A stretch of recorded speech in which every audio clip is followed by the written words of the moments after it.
اللہ کے نام سے شروع کرتا ہوں جو بڑا مہربان نہایت رحم کرنے والا ہے۔ تمام تعریفیں اللہ ہی کے لیے ہیں جو تمام جہانوں کا پالنے والا ہے۔ نبی کریم صلی اللہ علیہ وآلہ وسلم پر وحی کا ابتدائی دور اچھے سچے پاکیزہ خوابوں سے شروع ہوا۔ آپ صلی اللہ علیہ وآلہ وسلم خواب میں جو کچھ دیکھتے وہ صبح کی روشنی کی طرح صحیح اور سچا ثابت ہوتا۔ پھر من جانب قدرت آپ تنہائی پسند ہو گئے اور آپ صلی اللہ علیہ وآلہ وسلم نے غار حرا میں خلوت نشینی اختیار فرمائی اور کئی دن اور رات وہاں سلسل عبادت اور یاد الہی ذکر و فکر میں مشغول رہتے۔ جب تک گھر آنے کو دل نہ چاہتا توشہ ہمراہ لیے ہوئے وہاں رہتے۔ توشہ ختم ہونے پر ہی اہلیہ محترمہ حضرت خدیجہ رضی اللہ تعالی عنہ کے پاس تشریف لاتے اور کچھ توشہ ہمراہ لے کر پھر وہاں جا کر خلوت گزین ہو جاتے۔ یہی طریقہ جاری رہا یہاں تک کہ آپ پر حق منکشف ہو گیا اور آپ صلی اللہ علیہ وآلہ وسلم غار حرا ہی میں قیام پذیر تھے کہ اچانک حضرت جبرائیل علیہ السلام آپ کے پاس حاضر ہوئے اور کہنے لگے کہ اے محمد پڑھو۔ آپ فرماتے ہیں کہ میں نے کہا کہ میں پڑھنا نہیں جانتا۔ آپ صلی اللہ علیہ وآلہ وسلم فرماتے ہیں کہ فرشتے نے مجھے پکڑ کر اتنے زور سے بھینچا کہ میری طاقت جواب دے گئی۔ پھر مجھے چھوڑ کر کہا کہ پڑھو۔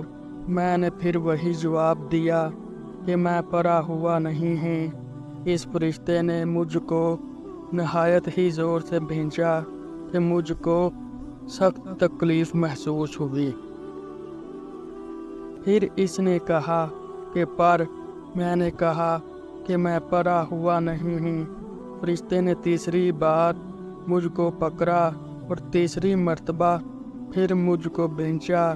پھر مجھے چھوڑ دیا اور کہنے لگا کہ پڑھو اپنے رب کے نام کی مدد سے جس نے پیدا کیا اور انسان کو خون کی پھٹکی سے بنایا۔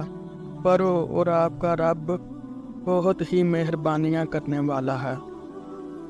بس یہی آیتیں آپ صلی اللہ علیہ وآلہ وسلم حضرت جبرائیل علیہ السلام سے سن کر اس حال میں غار حرا سے واپس ہوئے کہ آپ کا دل اس انوکھے واقعے سے کانپ رہا تھا۔ آپ حضرت خدیجہ کے ہاں تشریف لائے اور فرمایا کہ مجھے کمبل اڑا دو، مجھے کمبل اڑا دو۔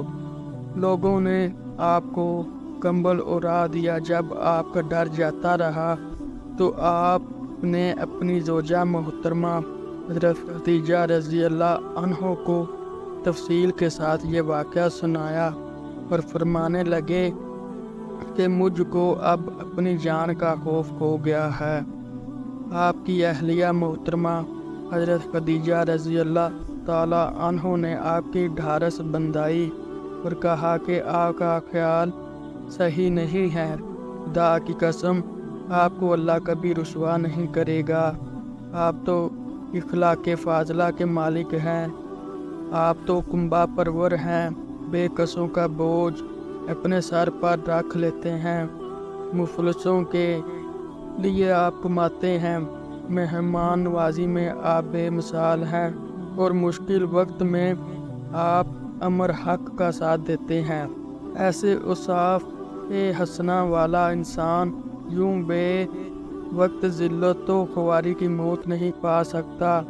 پھر مزید تسلی کے لیے حضرت خدیجہ رضی اللہ عنہ آپ صلی اللہ علیہ وآلہ وسلم کو ورقہ بن نوفل کے پاس لے گئے جو ان کے چچا زاد بھائی تھے اور زمانہ جاہلیت میں نصرانی مذہب اختیار کر چکے تھے اور عبرانی زبان کے قاطر تھے۔ چنانچہ انجیل کو بھی حسب منشائے